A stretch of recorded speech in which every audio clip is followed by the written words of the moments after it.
అంటే ఎప్పుడు విశ్వప్రసాద్ గారిని ఒక ఐటీ ప్రొఫెషనల్‌గా, ఒక సీఈఓగా కొంత చూస్తాము. బట్ ఈరోజు కాషాయంలో వచ్చారు మీరు. Is there any speciality? ఇల్లండి నేను అంటే లాస్ట్ ఇయర్ చేశాను. ఇది సెకండ్ టైమ్. హ్మ్.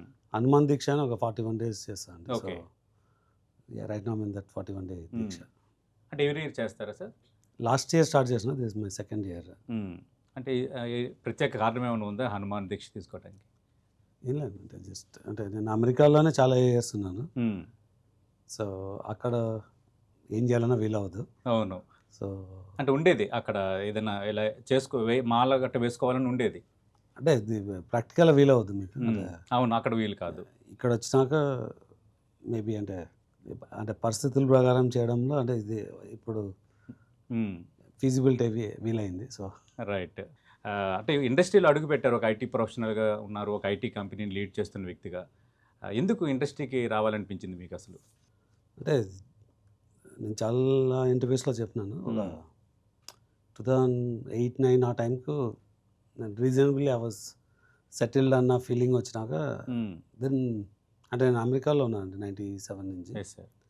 సో వన్స్ ఒక earnings beyond your own life style కావాల్సింది వచ్చినాక then you get social active like any other place. So సోషల్గా యాక్టివ్ అయినప్పుడు connecting back to the roots అన్నప్పుడు మనకు కొన్ని ఇండియన్ ఈవెంట్స్ చేయడం అంటే start with music events. Okay. Then bringing some celebrities. It could be political our film based. అలా connections develop అయింది. Okay. సినిమాలు చూడడం అన్నది చిన్నప్పటి నుంచి అలవాటు. అంటే చూడడం అంటే ఇప్పుడు ఈ మ్యూజిక్ కన్సర్టియమ్స్ ఇలాంటివి చేసేవాళ్ళు సార్? చాలా చేస్తున్నాను. ఓకే. నేను ఫస్ట్ పాడుతా తీయగా ప్రోగ్రామ్ని అవును 3 years అమెరికాలో ఆర్గనైజ్ చేస్తాను. ఓ గ్రేట్ సార్. సో ఈటీవీ వాళ్ళతో అదే కలిపి బాలసుబ్రహ్మణ్యం గారు అందరూ అమెరికా నుంచి చేస్తుండేవాళ్ళు. 3 years చేస్తున్నారండి. ఓ గ్రేట్. అంటే ఎవ్రీ ఇయర్ 3 years. తర్వాత బాలు గారికి అంత టైం స్పెండ్ చేయడం వీలు కాక చేయలేదు. సో అక్కడి నుంచి స్టార్ట్ చేసి డిఫరెంట్ మ్యూజిక్ అంటే ఎవ్రీ మ్యూజిక్ డైరెక్టర్ని I've done across the country events. Okay. So then hosting celebrities అలా స్టార్ట్ అయింది జర్నీ. దెన్ అరౌండ్ 14-15 టైంలో వేరియస్ ఫిలిం ప్రపోజల్స్ వచ్చినాయి. ఓకే. ఓహో. చేయాలని ట్రై చేశాను కానీ బట్ ఇట్ వాస్ డిఫికల్ట్. అంటే దిస్ అ బిగ్ బ్యారియర్. అంటే you come in you get exploited. Okay. Okay. అంటే కొద్దిగా ఆలోచించారు అంటే రిస్క్ ఉంటుందేమో ఆలోచించడం చేయాలని ట్రై చేశాను. బట్ అది ఒక స్టేజ్ దాటినాక చాలా ఎక్స్‌ప్లాయిటేషన్ కనిపించేది. Then I was holding up.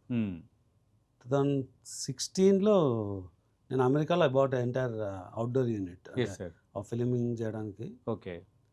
ఒక 2-3 films I kind of jointly invested. అంటే ఓవర్సీస్ షూట్ వరకు నేను ఇన్వెస్ట్ చేసామని దాని ప్రకారం I took the overseas rights. Okay. Then gain some experience.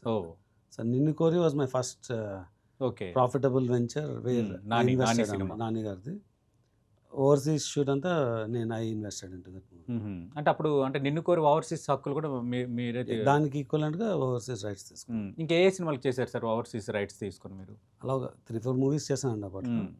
Work out అయింది ఇది. ఓకే. దాంతోపాటు I did one complete feature film, ఒక ఇండిపెండెంట్ ఇంగ్లీష్ ఫిల్మ్ తీసాను. Forced orphans. ఇంగ్లీష్ సినిమా తీశారు. ఏంటి సార్ పేరు? ఫోర్స్డ్ ఆర్ఫన్స్ అని చెప్పి. ఓకే. సో దానికి ఆల్మోస్ట్ ఒక 30-40 ఫెస్టివల్ అవార్డ్స్ వచ్చినాయి. ఓ గ్రేట్. సో దెన్ ఒక షార్ట్ ఫిల్మ్ కూడా తీసాను అంటే డెసిషన్ అని చెప్పి మంచి లక్ష్మి గారితో 2016లో. అండ్ 17 ఐ సైన్డ్ అప్ అంటే I got a good access into industry. అంటే బేసిక్గా సినిమాలు చేయాలనుకోవడం వేరు, ఆ సీరియస్నెస్ ఉందా లేదా అని తెలవడం వేరు. ఈ యాక్టివిటీస్తో people know that I'm serious. Okay. అంటే ఇన్ ఫిల్మ్ మేకింగ్. అవును. దెన్ ఆ బ్యారియర్ క్రాస్ చేయాలంటే ఒక ఫిలిం చేస్తే వీలవుదన్న ఒక ఐడియాకి వచ్చి పెట్టుకున్నారు. నేను I work with some different films at a time. అంటే 17లో I started 6 movies actually. Okay. They all came in 18 and early 19. But okay start చేయడం అయితే 6 మూవీస్ స్టార్ట్ చేసాను. అంటే ఏదైనా బిగ్గానే ఆలోచించారు అంటే అప్పుడే నా ఒక ఫ్యాక్టరీ మోడల్లో వస్తే 10 చేస్తే 2-3 గ్యారంటీగా వర్క్ అవుతుంది. ఓకే. 2 or 3 వర్క్ అవుతే యూఆర్ ఫైన్ అని. ఓకే. బట్ లక్కీగా నాకు పీపుల్స్ మీడియా ఫ్యాక్టరీ అని పేరు పెట్టడానికి కూడా కథ ఉంది. అది రీజన్ అది. ఓహో. ఓకే.